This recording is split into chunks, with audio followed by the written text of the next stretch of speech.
Hai semua, di video ini kita bakal ngomongin tentang beberapa kata dalam bahasa Inggris yang arti bahasa Indonesianya itu agak mirip-mirip. Jadi, let's get started. Pertama adalah hear dan listen. Jadi itu artinya dua-duanya sama-sama mendengar, tapi hear itu lebih kayak sekedar mendengar sesuatu. Kalau listen itu kamu benar-benar mendengar apa yang sedang dikatakan, kamu tuh menyimak gitu. Jadi listening itu lebih aktif. Oh, I'm listening to the podcast. Jadi kamu mendengar itu, tapi kamu juga menyimak apa yang sedang dikatakan. My boyfriend is a good listener, bukan a good hearer. Cowok gue itu pendengar yang baik. Kalau hear itu tuh lebih lebih dangkal, kayak cuman sekedar mendengar sebuah suara gitu. Oh, I heard some noises. Oh, I heard the door's about to open. Yeah, I could hear those noises behind. Yang kedua adalah wish sama hope. Jadi wish sama hope itu tuh sama-sama berharap dalam bahasa Indonesianya, tapi artinya lebih beda. Jadi hope itu adalah harapan yang kamu inginkan yang akan terjadi di masa depan gitu, kayak tapi belum terjadi. Ada harapan kalau ini terjadi. Oh, like I hope your wishes will come true. Gue harap harapan-harapan lo akan terrealisasi. I hope itu biasanya disertakan dengan future tense, kayak I hope you will get better soon. I hope that you will pass the test. I hope it doesn't rain tomorrow. Atau it will not rain tomorrow. Sebenarnya sama aja sih, bisa dua-duanya. Tapi kalau wish itu adalah sesuatu yang kamu harapkan yang kecil kemungkinannya itu akan terjadi, atau sesuatu yang pengen kamu harapkan di masa lalu tapi nggak akan pernah terjadi. Jadi kemungkinan itu untuk terjadi sangatlah kecil dibanding hope. Misalnya kayak I wish I were taller. Coba kalau gue lebih tinggi. Aku harap. Dalam bahasa Indonesia sebenarnya kamu nggak bisa pakai aku harap aku lebih tinggi. Karena kalau kamu bilang aku harap aku akan lebih tinggi, itu berarti itu maksudnya di masa depan kan kamu pengen lebih tinggi. I wish you were here. Itu gue coba kalau lo di sini. Itu artinya dia tuh nggak di sini dan nggak ada kecil kemungkinan dia akan di sini. Kayak I wish you spoke English. Coba kalau lo bisa ngomong bahasa Inggris. Yang ketiga adalah sound, noise, dan voice. Itu semuanya tuh bisa diartikan sebagai suara, tapi juga ada bedanya. Jadi sound itu adalah secara general, secara umum itu hanya suara yang kamu bisa dengar gitu. Sebuah bunyi, misalnya kayak the sound of birds chirping in the morning, the sound of people clapping, the sound of guns. Itu suara burung di pagi hari, suara orang tepuk tangan, suara tembak-tembakan. Tapi kalau noise itu adalah dalam bahasa Inggrisnya an unwanted sound. Jadi noise itu ada sifat negatifnya karena suara yang sangat nggak mengenakan dan sangat mengganggu gitu.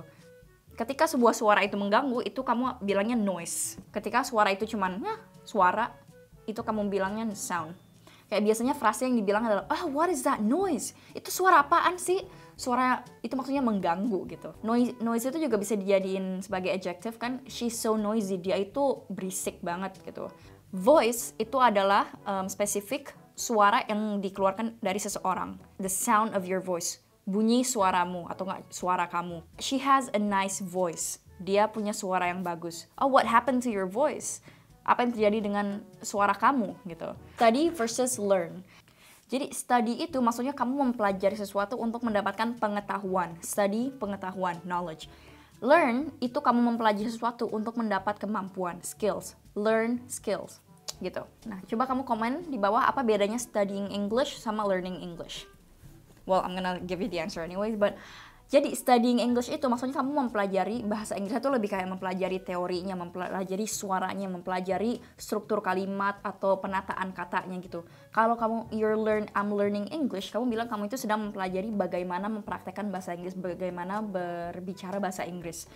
I studied English in college. Kamu ngambil bahasa Inggris atau sastra Inggris misalnya di universitas. Kalau learning English itu maksudnya kamu belajar untuk ngomong bahasa Inggris. I studied English at school, but I didn't learn how to speak English. Gue belajar bahasa Inggris saat gue kuliah, tapi gue nggak belajar bagaimana cara ngomongnya. Tapi gue nggak bisa ngomong gitu. So you studied English, but you didn't learn English. Learning itu bisa dalam bentuk apa aja. Kalau study itu benar-benar mikir, benar-benar mendapatkan pengetahuan tentang hal tersebut. I'm learning how to sing, I'm learning how to drive. Kamu belajar dengan praktek menyanyi, dengan praktek learning how to drive sama studying how to drive. Jadi learning how to drive itu kamu belajar menyetir, studying how to drive itu kamu lebih duduk untuk mempelajari dalam buku gitu. Untuk menyetir tuh gimana, mungkin kamu mempelajari aturan-aturannya dan lain-lain gitu. House sama home, ini sebenarnya juga agak gampang. House sama home itu sama-sama rumah, tapi house itu tuh lebih bangunan fisik sebuah rumah gitu. Home itu lebih dimana kamu merasa kayak di rumah, lebih kayak sebuah perasaan gitu. Misalnya kayak I just bought another house for investment purposes. Gue baru beli suatu rumah untuk investasi. I don't feel at home in my new house. Gue nggak ngerasa kayak di rumah. Gue nggak ngerasa nyaman di rumah baru gue gitu. I feel at home when I'm with you. Gue ngerasa nyaman sama lo. More and again.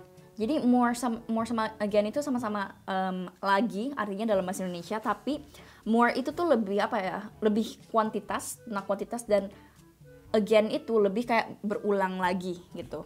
Melakukan lagi. Misalkan I want more juice. Gue pengen jus lagi dong. You need to do more exercise. Lo harus exercise lebih.